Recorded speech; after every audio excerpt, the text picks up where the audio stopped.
If you think there's a conspiracy around UAPs, disclosure, and the big media machinery that we all rely upon, you'd be right. But you probably haven't considered that the conspiracy goes both ways. As the march to alleged UAP disclosure gets closer, we might discover that some of the movement's biggest heroes might have more on their agendas than just giving us the so-called truth. We already live in a matrix, not necessarily in a gooey pod plugged into the wall, but in the way that almost everything that we consume, from our food to cultural touchstones and even outrage trigger points, is mostly orchestrated. It's an old fact, but it's one worth repeating.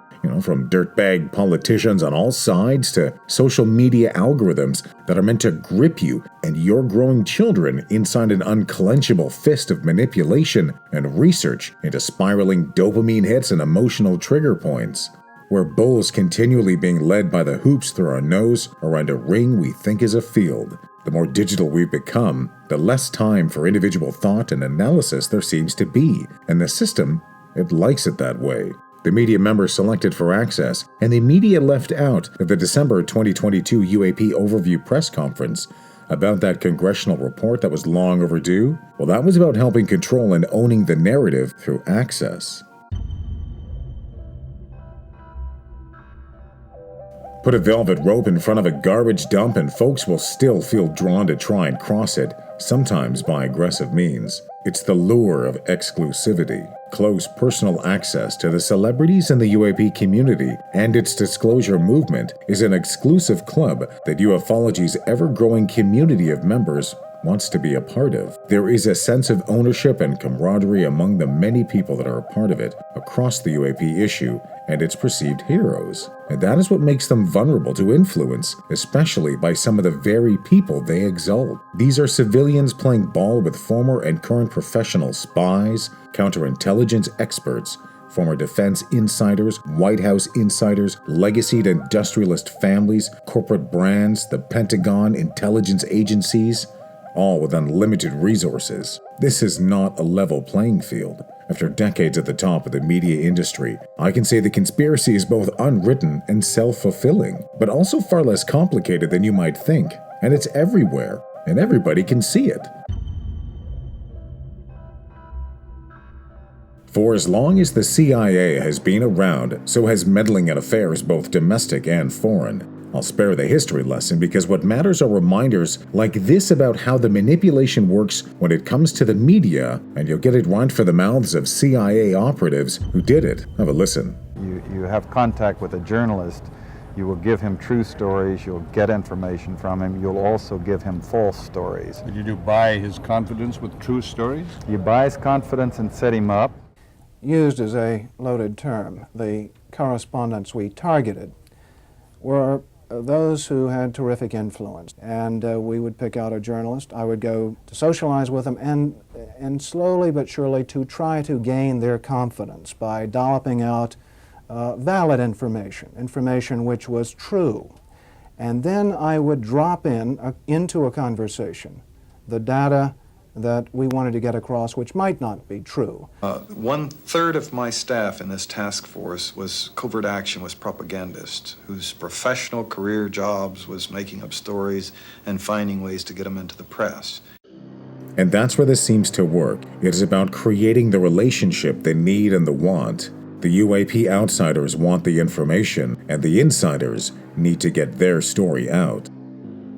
You also work on their human vulnerabilities to recruit them in a classic sense, to make them your agent so that you can control what they do, so you don't have to set them up sort of, by putting one over on them. So you can say, here, plant this one next Tuesday. Can you do this with responsible reporters? Yes. Just look up Operation Mockingbird or the Church Report of the 1970s that found over 400 journalists, including some huge names, were being manipulated mostly willingly by the CIA to influence public narratives. And you can bet some modern iteration for the digital age is still taking place with the same core formula. Drug dealers give out free samples for a reason. Once you're hooked on that special UAP access as an outsider, they own you and what you do and how you build your brand. That is not to say that folks like Elizondo or CIA veteran John Ramirez, military consultant Gary Nolan, most of the staff at To the Stars Academy, or folks like Christopher Mellon, it's not that they're providing bad information or working from a position with a malevolent social agenda. It is simply about recognizing and being honest from our perspective, the potential for what could be people's motivations and why, and accepting that we'll probably never know the full picture, which is why that air of caution needs to remain in place. You know, you can look at the gift that was announced just before Christmas by Lou Elizondo. It was a long time coming. Protection, hopefully, for whistleblowers in 2023 to talk about what they know. But there is a layer of psychology to it. It builds gratitude, trust, loyalty, because the messenger on Christmas is coming from someone that buys a lot of credibility for the story that you're trying to promote, whatever the intentions or motivation. Until we get better at disseminating truth from fiction and applying critical analysis to the UAP issue, we are still the bull in the ring thinking it's a pasture. And there are lots of reminders people don't want to look at.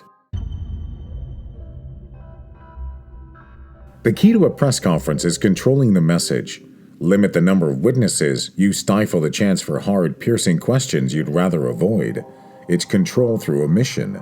Right away, the Pentagon communications team can make reasonable assumptions about how the message will go down and then predict how the story will be assembled after the fact, either in print or broadcast or online. If you have time for 8 questions, you simply create a human algorithm and a lead-in for what they are most likely to ask and certainly what you want them to ask. Then stagger who gets a question, who doesn't, and plan the ping-pong accordingly. It's quite simple. The information is delivered in a way that will already have a predetermined outcome for coverage. There just isn't room to go deep on this issue for most major newsrooms. It's why important stories are delivered in a way to kneecap the journalist before they even know the details.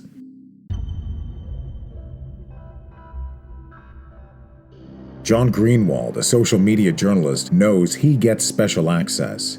You try emailing the Pentagon and see how fast Susan Go responds to your queries. With that in mind, there was a reason why the Black Vault was attending that December press conference.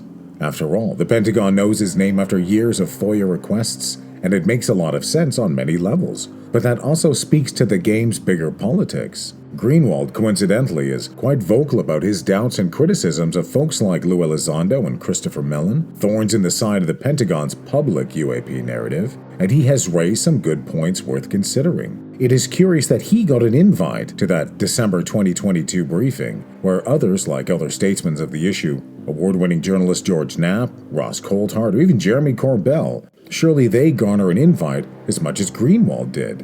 And maybe they didn't get one for a reason. And it might not be the answer you think. So if access is predicated on remaining in the good graces of the Pentagon media machinery, it can suddenly make for a very complex landscape depending how you cover the issue.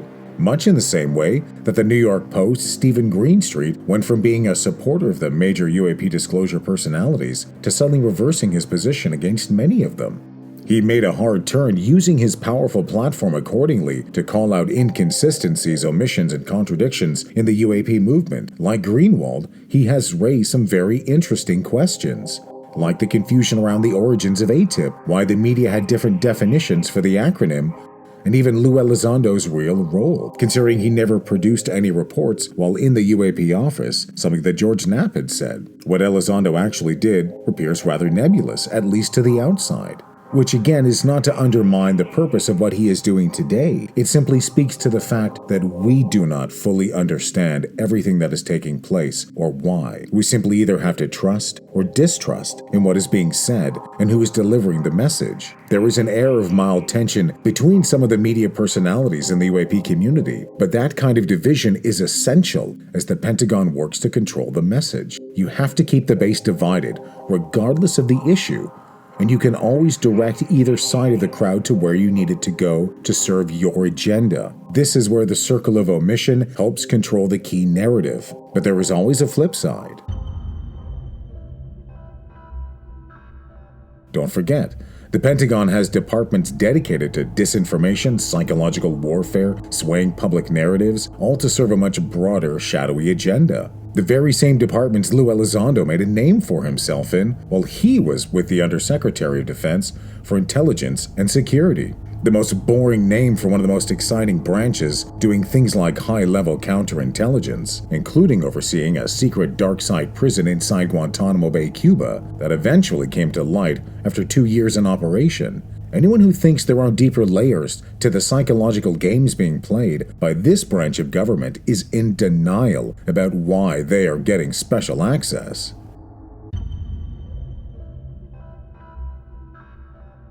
You know, a recent poll, for whatever you think polls are worth, curiously had the Liberation Times rated as the most trustworthy media outlet when it came to the UAP disclosure movement. They do some excellent reporting, and they are the clear leaders when it comes to some of the best access to good insider information, giving them a clear advantage, or at least one that the other major outlets are not pursuing. It is curious to know why Christopher Sharp and the Liberation Times, of all the different media outlets in the world, have the best information.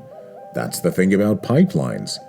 When they're buried underground, you have no idea where they're coming from.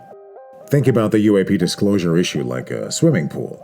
Some people need stairs and a strong handrail to guide them carefully into the shallow end, very slowly, while others want to run and jump into the deep end first, some more recklessly than others. That's why folks like Elizondo and others have blitzed YouTubers and podcasts for years. They were helping get people into the deep end first, to see how they swam and what the crowd standing around watching would do next. Because the goal, eventually, is to get everybody into the pool, and perhaps much sooner than we think, or may be comfortable with, at least according to CIA veteran John Ramirez. The word got out within the government that they're showing up in 2027, and we better be prepared, and if not, there's going to be a lot of explaining to do. This is about suppression through downplaying rather than the old strategy of delegitimizing. Nothing is a big deal until the media tells people it is. TV, newspapers, online, social media, there's only a handful of owners for all of it, and every last one has always had direct conversation with the White House apparatus over coverage of something, whatever it is, at all times. From UFOs over Washington, Vietnam's Gulf of Tonkin, the legitimacy of WND reports yellow cake in Africa, laptops, email servers, there is always an unseen thumb on the scale if you ascend high enough. But you gotta go above the clouds, and that's typically where society has its proverbial head. You know, it's hard to find the truth in any of this, but what's most important is the method of self-discovery for all of us to understand how we can get to our own truths, whatever the issue and whatever it happens to be. And that is a gift for all of us that we can benefit from. So we can grow and go forward together as respectful, collective, like-minded, compassionate, rational people, so we can ascend civilization to that next level. Because apparently, according to some, that's what the outsiders are waiting for. I'm Sean. Thanks for watching. If you like the content, be sure to give it a thumbs up. Don't forget to subscribe. If you want, there are some helpful links below to give you some more information. And don't forget to leave your comments. I'm always interested to hear what you have to say. Stay tuned. There's another great video coming up next.